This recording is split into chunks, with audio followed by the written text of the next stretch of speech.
年过年，基丁老街总是真闹热，摊上嘛拢无闲气势。不过今年高雄港爆出疫情，重创基丁，一看过拢无人，海山一条街嘛拢无游客。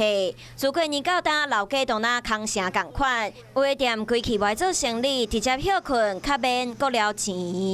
大家的反应都是说，今年9天的营业额加总啊，可能不到去年初2或初3一天的营业额。真的没遇过那个春节这样子的。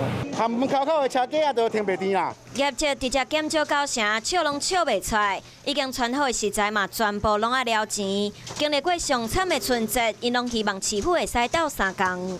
比如说开放传票免钱。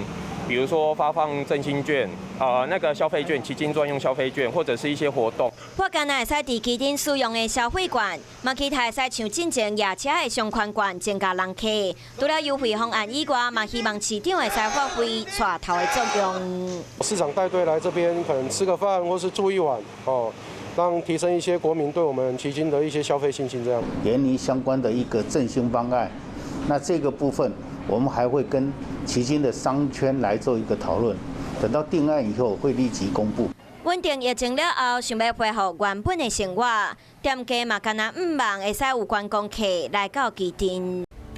我是陈雅玲，想要跟我一起从零掌握天下事吗？赶紧按下华视新闻 YouTube 频道的订阅按钮，开启小铃铛，跟我一起探讨公共议题，给您最专业的华视新闻。